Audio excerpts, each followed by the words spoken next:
Tudo certo? Aham, tudo certinho. Já apareceu aqui. Então, só já fique à vontade. Beleza. Então, boa tarde, quase boa noite para vocês. Acho que tem bastante gente aí que está ingressando no programa de pós-graduação, então não me conhece.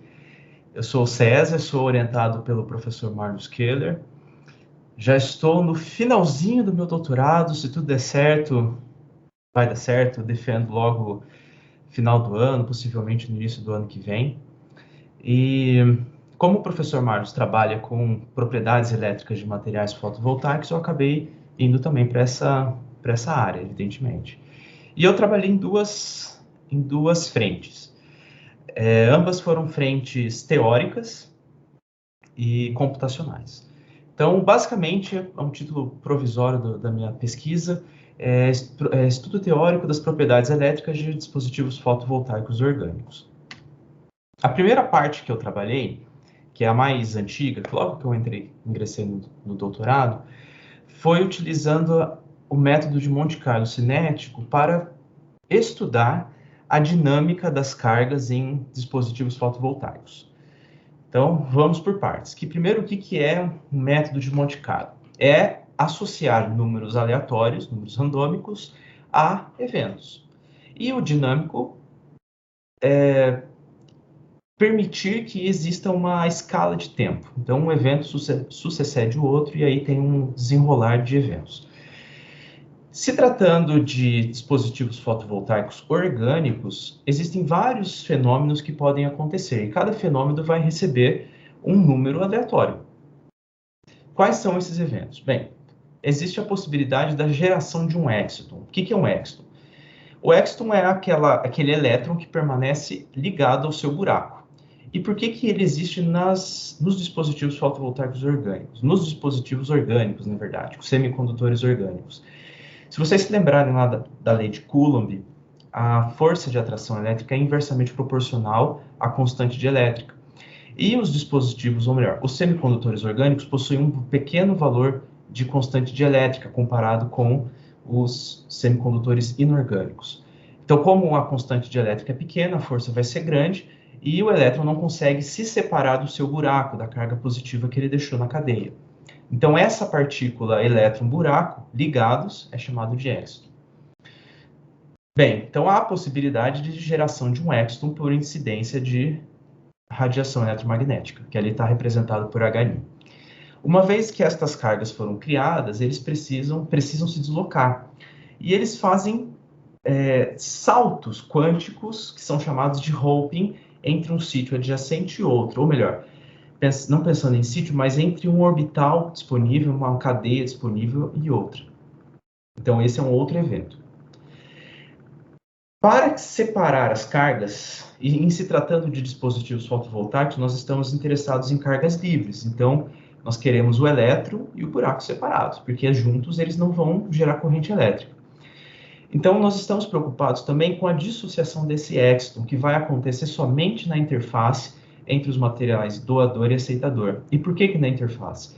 Porque é justamente na interface em que existe uma diferença de eletronegatividade, ou seja, os orbitais moleculares desses materiais diferentes possuem níveis de energia diferentes e, de alguma forma que ainda está desconhecida, e essa pesquisa que o grupo do Marlos tem feito tenta fornecer informações de como é esse mecanismo de dissociação.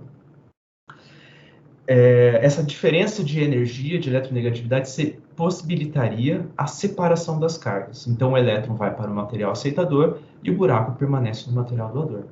E uma vez que estas cargas foram separadas, agora são cargas livres, elas permanecem saltando de sítios, de orbitais entre moléculas adjacentes, se deslocando o elétron para o cátodo e o buraco para o ânodo.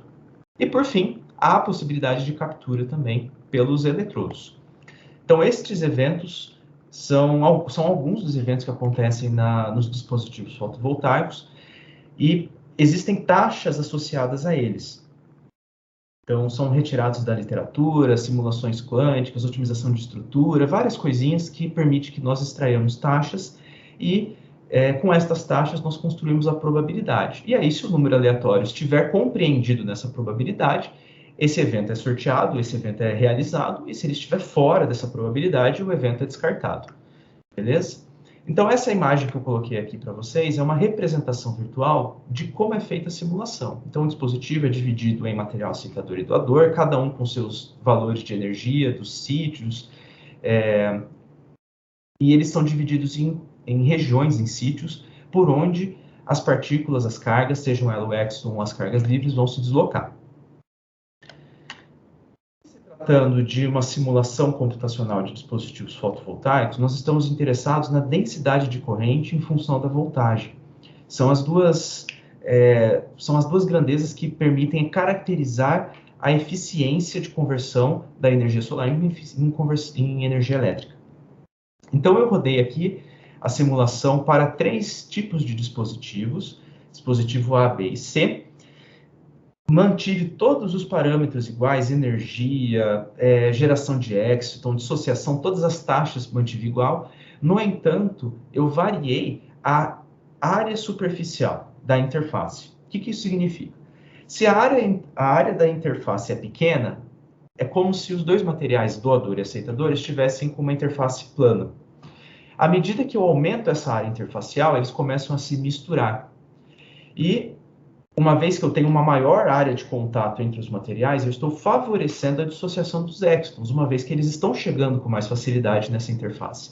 E é exatamente isso que está representado aqui. A curva preta é para uma interface plana, e ela tem uma densidade de corrente inicial de 5,5 mA/cm². À medida que aumenta-se a área interfacial, essa densidade de corrente aumenta, como pode ser verificado nas curvas vermelha e azul. E isso é muito importante porque existem procedimentos experimentais que aumentam a área interfacial, por exemplo, o tratamento térmico. Ele é realizado nesses dispositivos fotovoltaicos com a intenção de aumentar a rugosidade, a mistura dos materiais, porque ele permite aumentar a densidade de corrente. No entanto, aqui nas simulações, eu obtive uma variação na tensão de circuito fechado, que é aquele ΔV. Então, à medida que aumentou-se a área interfacial, a tensão de corrente de curto-circuito diminuiu. E isso diminui a eficiência de conversão. Bem, a professora Lucimara e o Leandro e alguns outros alunos que fazem parte desse grupo experimental da Lucimara haviam confeccionado um dispositivo fotovoltaico orgânico de bicamada, ou seja, que tem a camada aceitadora e doadora bem definidas, separadas, utilizando 2 materiais, o PCIF e o C60. E eles haviam feito esse tratamento térmico e adicionado um outro solvente, que é o solvente DIL, para verificar de que forma o tratamento térmico e a adição desse solvente contribuiriam para o aumento da densidade de corrente. Então, eles confeccionaram esse dispositivo, fizeram esses procedimentos experimentais e conseguiram obter esse gráfico de densidade de corrente por voltagem.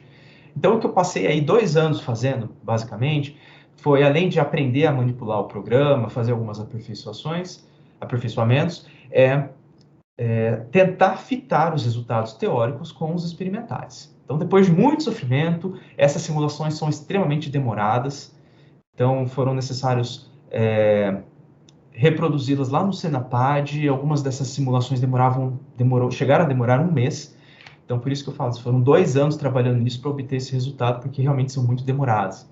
E depois que comete um erro, a gente só vai perceber 1 mês depois, né?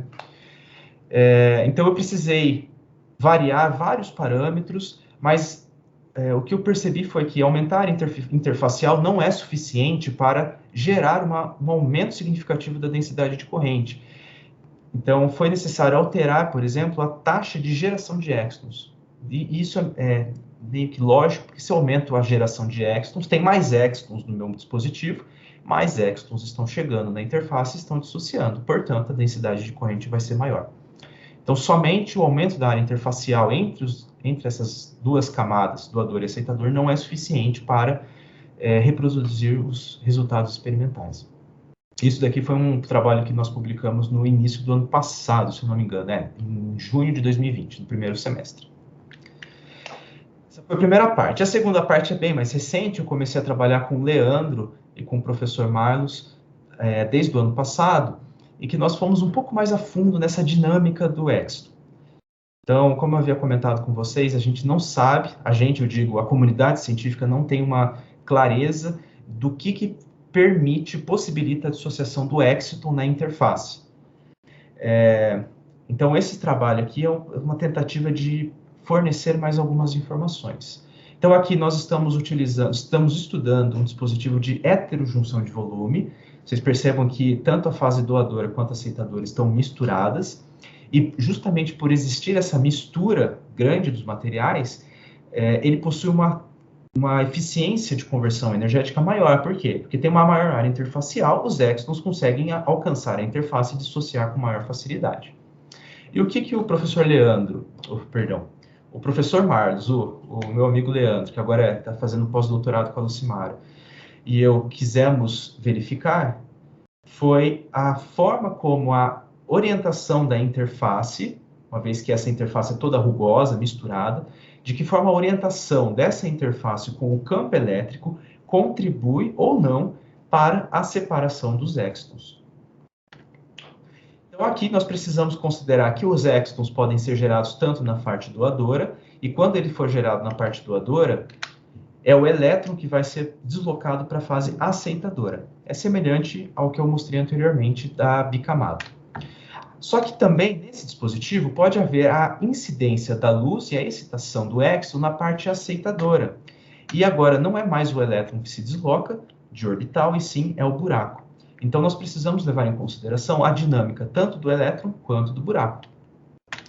Para isso, eu desenvolvi um programa que permite variar de 0 a 180 graus essa orientação da interface. Então, a nossa pergunta é como essa orientação contribui para a separação das cargas. Professor Leandro, oh meu Deus, que eu tô professor Leandro na cabeça. Você vai ser professor um dia, Leandro.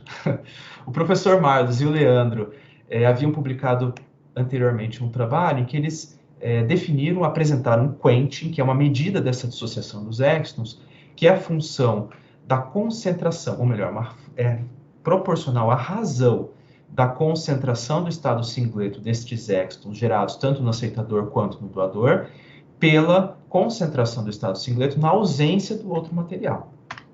E com uma série de equações diferenciais que estão disponíveis lá no Support Information, do artigo publicado, que eu vou mostrar para vocês mais para frente, obtivemos essas duas equações. Elas são a medida dessa dissociação, desse sucesso da separação das cargas, e depende de várias taxas. Várias dessas taxas são parecidas com as que eu apresentei anteriormente. Então, nós temos taxas de recombinação dos exons, taxa de transferência de carga, de salto de um sítio para outro, e por se tratar de elétron e buraco, nós temos dois conjuntos de taxas. Algumas delas podem ser obtidas a partir da literatura, que é o caso da recombinação, da taxa de recombinação do exon singleto do aceitador e doador, porque eles são o inverso do tempo de vida do exon, são aqueles dois valores ali. Só que todas as outras precisam ser calculadas a partir da equação de Marcus-Rausch. E para isso nós precisamos de alguns parâmetros, energia de reorganização, acoplamento eletrônico, que é a integral de transferência, e ativação, energia de ativação, para obter essas taxas. E esses parâmetros são obtidos através de cálculos quânticos. Então o Leandro passou aí muito tempo fazendo várias otimizações de estrutura, simulações, para obter esses parâmetros. E uma vez obtido, nós podemos alocar esses parâmetros, esses valores no nosso programa e obter uma série de resultados. É claro que eu não vou apresentar todos, vou apresentar só algum para vocês. Então aqui eu apresento para vocês a taxa de separação do buraco e a taxa de recombinação do buraco, que está à esquerda, e à direita a separação do elétron e a recombinação do elétron. Então vocês podem perceber que a variação angular vai conceder um comportamento ondulatório para essas taxas, mas o mais importante é a diferença na ordem de magnitude. Observe que a dinâmica do buraco tem um valor máximo de 10 a 10 Hz, enquanto que o do elétron já tem seu valor máximo próximo de 10 a 15, então são 5 ordens de grandeza maior para o elétron. E logo de cara isso nos fornece o indicativo de que é muito mais fácil para o elétron se separar do buraco no material aceitador, ou melhor, no material doador, do que o contrário. E aqui, apresento para vocês o quenting. Desculpa, eu falei que era o elétron no doador. Não, doador, isso está certo. Aqui eu apresento para vocês o quenting, a separação, a taxa de sucesso de separação destas cargas dos éxtons gerados no aceitador e no doador. Então tem a dinâmica do buraco e a dinâmica do elétron. Vocês podem perceber que é muito mais difícil para o buraco se deslocar, se separar do éxton e partir em direção ao eletrodo. Então, por a condição mais favorável possível, que seria de uma orientação de 0 grau, ou seja, a interface está paralela ao campo elétrico e por uma intensidade muito grande de campo elétrico, essa taxa de dissociação é de 80%. O quenting é de 80%. Enquanto para o elétron, para ângulos de até 90 graus e para vários valores de campo elétrico, é de quase 100%. E depois começa a ter uma pequena variação. E isso se dá por causa daquela diferença nas taxas. Então, eu mostrei para vocês somente a taxa de separação do elétron e do buraco, mas todas as outras taxas possuem várias ordens de grandeza de diferença. E tudo isso vai acarretar nesses fenômenos que eu apresentei para vocês. E para que pudéssemos comparar com resultados experimentais, nós tivemos que fazer uma média desses valores, desses ângulos. Nós tivemos que atribuir pesos a eles. Por quê? Porque no experimental a gente não sabe quantos éxtons estão dissociando para uma determinada variação angular. A gente só tem a medida do quenting em função do campo elétrico. Perdão. Então, nós precisamos obter esse mesmo conjunto de variáveis. Então, nós atribuímos pesos aos ângulos da forma que está descrito ali e pudemos obter o gráfico apresentado à direita. Então, ali não são valores do campo elétrico, são valores da energia de ligação do éxton. Então, observem que para uma energia de ligação do éxton de 1,20 eV, os resultados teóricos, que são a linha preenchida, a linha cinza contínua, é muito parecida com o resultado experimental.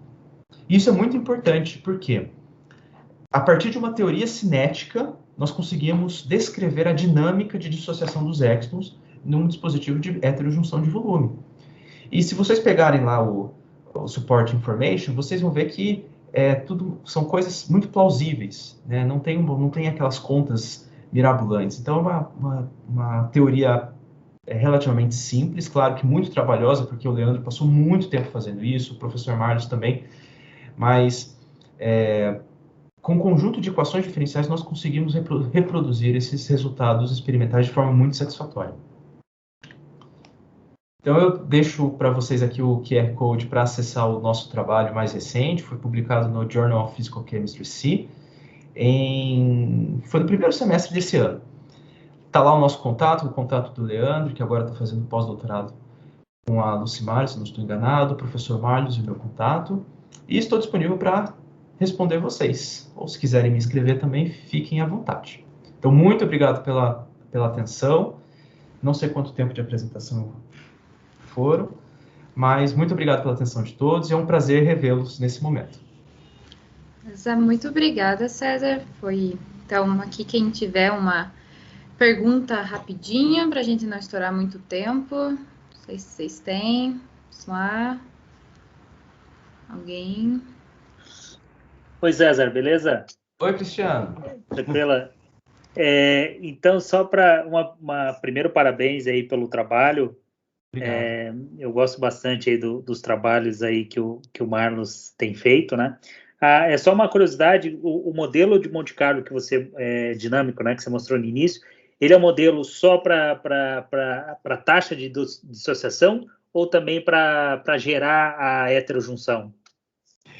Também. Eu utilizei, na verdade, para gerar a heterojunção de volume, eu não utilizou o método Monte Carlo, tá? Porque ali na heterojunção de volume, que foi que o estudo da variação angular, nós fizemos uma variação de 0 a 180 graus. Então, de certa forma, nós estamos compreendendo todos os possíveis ângulos que podem ser gerados nessa interface. Não faria sentido fazer de 0 a 360, porque vou fazer duas vezes a mesma conta. Ah, tá. Então, você não, no cálculo, você não está preocupado com a interface da heteroestrutura. Assim, você está imaginando um ponto e qual é a taxa para esse ponto. Exatamente. Então, o tamanho da superfície. Exatamente. Entendi, perfeito. Certo? Mas eu usei números aleatórios para confeccionar aquelas interfaces que eu mostrei na primeira parte do meu trabalho, né? Que são do dispositivo de bicamada. Então, é tudo aleatório, né? É claro que eu determino lá como que eu quero que sejam as correlações de altura e as funções de Gauss, essas coisas. Usa um peso de Boltzmann, né? Exatamente. E aí ele gera uma interface aleatória. Beleza, César. Obrigado. Muito obrigado. Sucesso. Prazer revê-lo, professor. Até mais. Michele, posso fazer uma pergunta? Eu sei que... Pode. Beleza, vai. Pode fazer. Tá, Poxa, tenho duas perguntas. Uma talvez é mais pessoal nossa, né? Que a gente já discutiu isso algumas vezes. Você chegou a propor um modelo dinâmico, que nem... eu lembro que você estava querendo propor um modelo dinâmico mais ou menos baseado em osciladores harmônicos, algumas coisas parecidas. Você chegou a propor ele? Eu cheguei a fazer, até utilizei na minha qualificação, mas depois eu abandonei, porque era muito mais complicado do que eu estava pensando e ia fugir completamente dessas coisas. Então eu acabei abandonando. Mas eu tinha pensado e, enfim, não foi para frente a ideia. Tá. E uma segunda pergunta é a seguinte: para essa energia de ativação, tem uns resultados conhecidos na termodinâmica quântica que é associada a essa... que você consegue determinar essa variação de energia de ativação fazendo protocolos assim de medida que a gente chama lá de trabalho, mas assim pode até ser associado a calor também, etc. Certo. Eu não sei, você falou que o Leandro, que passou muito tempo calculando ela... Exatamente. Vocês chegaram a usar algum tipo de teoria desse sentido, de teorema de flutuação, etc? Olha, não que eu saiba. Talvez depois o Leandro possa complementar, se a gente possa conversar com ele e te passar essa informação, mas eu acredito que não. Tá certo. Obrigado, Beleza. obrigado, César. Desculpa não poder responder. Sem problema, só curiosidade. Valeu. Beleza. Obrigada, César, pelo Eu que agradeço, Michele.